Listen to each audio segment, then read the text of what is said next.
Shukbachwa, Iknash Waneksha, Mariana Harvey, Washnash Yakama Kanek.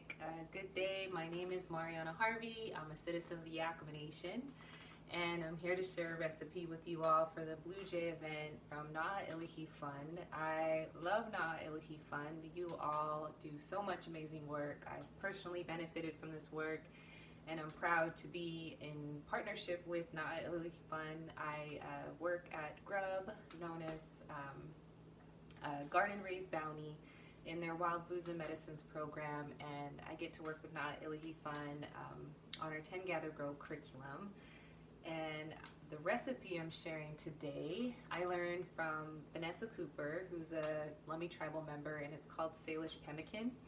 And pemmican is a traditional food that many tribal communities have used as a nutrient dense food. So it's traditionally like a dried meat, a dried nut, or dried berries with some fat. And this recipe has some of that Salish flair, some of that Northwest flair, as we'll be using hazelnuts and blueberries and cranberries. And I chose this recipe because these are all things you could do this recipe by just going to the grocery store and finding some dried meat, dried nut, berry, and a nut butter. And so sometimes it's really hard to have access to our traditional foods, our indigenous foods, and it's a good reminder that some of them,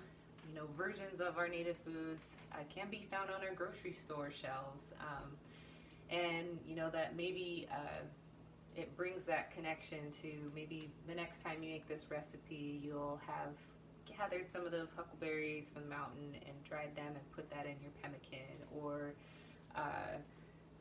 got some jerky from one of your relatives from one of their hunting trips. But it's also nice just to find those nutrient dense foods that we can adapt from our grocery store shelves and bring them into our homes. So this recipe I'm going to be sharing. I'll also share a photo of the recipe, or just share that with Na'a Ilihi Fund so they can share the actual recipe. But it's also found here in this curriculum that we just launched called Plant Teachings for Growing Social Emotional Skills.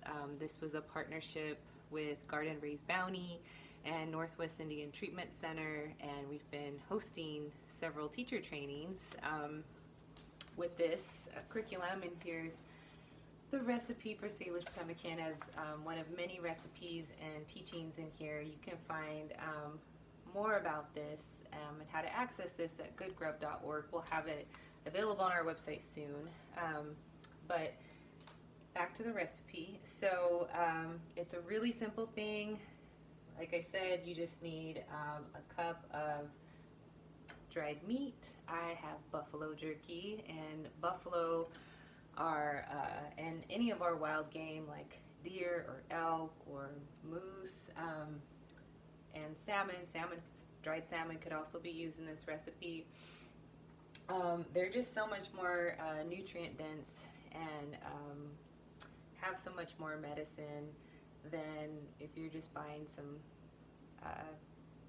cows. And you can find buffalo jerky often at different stores. So if you don't have that relative that might have some deer jerky or elk jerky on hand, this is one that you could also find. And you can also just use some good quality beef jerky as well.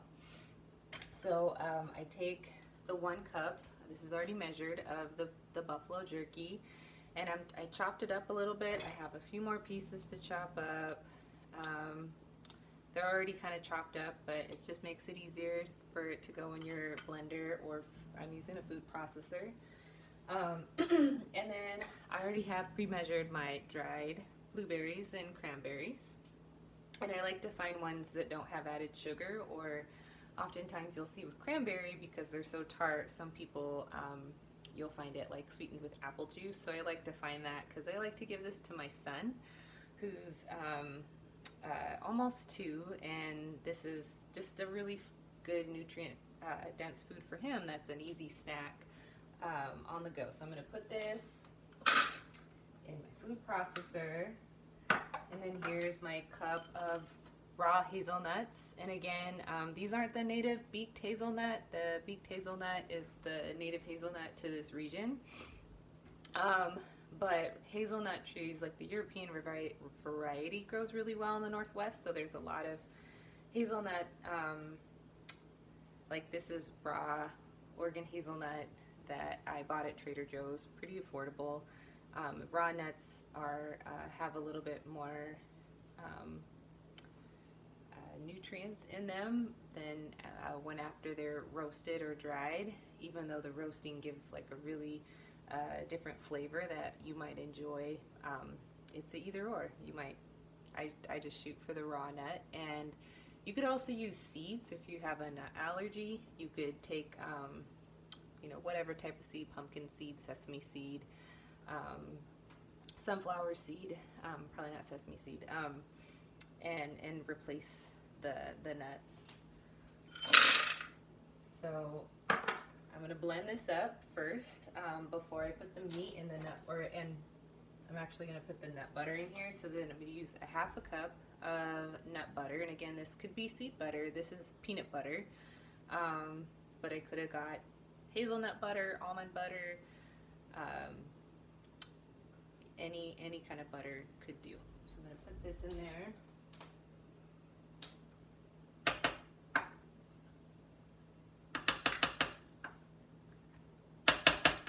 See how it goes.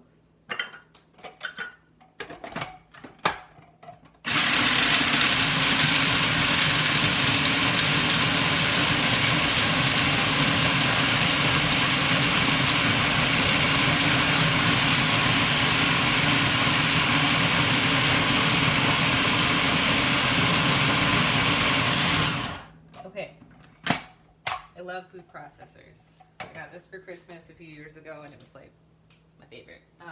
And I don't remember if I've mentioned this, but you can also do this in a blender. The first time I saw Vanessa do this, she did it in a blender, and I was like, it's a good blender, but it was just like a regular blender.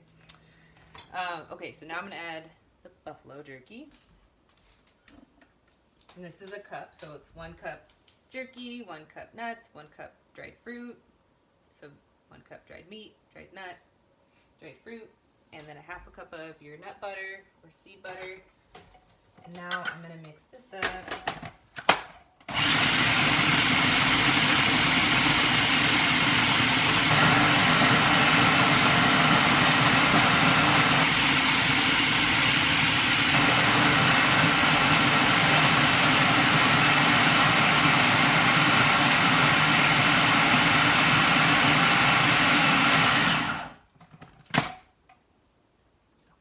So what we're wanting is for it to be like that you can just kind of mash it together. So I'm going to test it out, and so far it's pretty easy. Oh, I forgot I had one more ingredient. I'm going to add it anyways.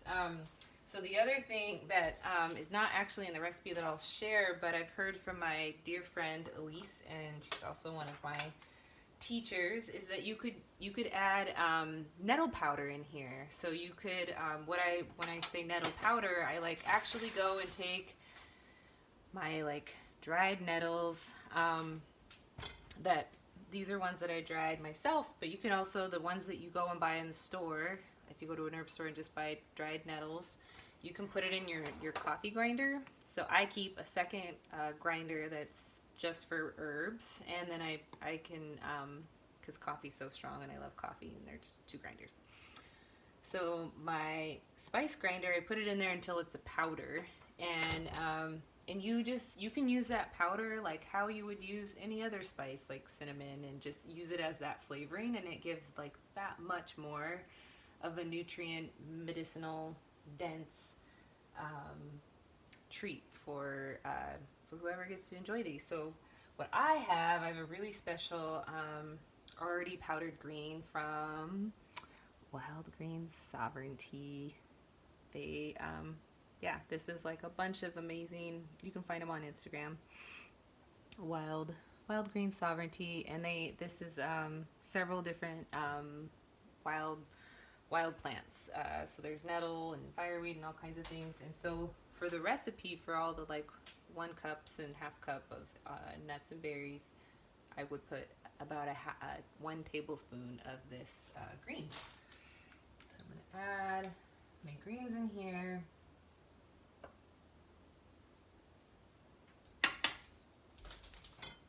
And I meant to add that in the beginning, so we'll see how it does. Blend it up again.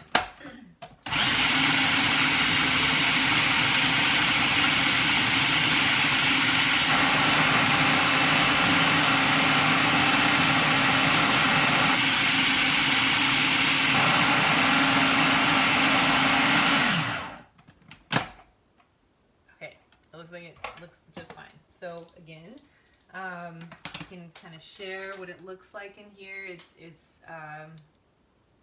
just chopped up. It looks really, I don't even know the proper culinary way to say it, but it's all small. It's all small little bits and pieces. And what we want is for it to just kind of to stick together when you start rolling it, because what we're really making is these little pemmican balls. And I like to make my different sizes. Like, again, I have a little one, and so I'll make like a little one size, and I mean, I might want one that's a little bit bigger, but they're so packed that I often don't want them too big, because they can be really satiating and fill you up pretty fast, which is my favorite, because I'm still breastfeeding my son, and so I'm still like always hungry, and I always want those snacks, just easy, fast to fill me up. So kind of just smash it up again and roll it back into a ball. And then the last little step that you could do is, I like to roll it in some sesame seeds, and it just makes it look really pretty. I've offered these at different like food events, and I've also done this too as like a demo with folks, and it's really fun. Like, it's just fun to always like bring in our indigenous foods. Like, I've done this at like hotel conference rooms with Native youth, and for them to bring in your foods, and especially if you're traveling, if you travel to a conference when that's normal again, to just bring all these dried ingredients that are really easy to travel with. So this is what it would look like, your Salish Pemmican ball. And again, you could you know, experiment with different sizes, and it's so adaptable. You don't have to add the greens in there. You can see what tastes and flavors your family might like. And also sometimes with the jerkies that you might find, some might be smoked or have lots of flavors in them, and maybe you want to find some like really good wind-dried jerky that doesn't have all the extra spices in them. And yeah, and this will stay in a cool, dark place for several months, since it's all dried ingredients. I just like to keep mine in the fridge because it just makes it seem safer for longer, especially because I'll be sharing it with my little one. And yeah, thanks for watching. I hope you all try the Salish Pemmican, and thank you again. Kwatlanusha Matash.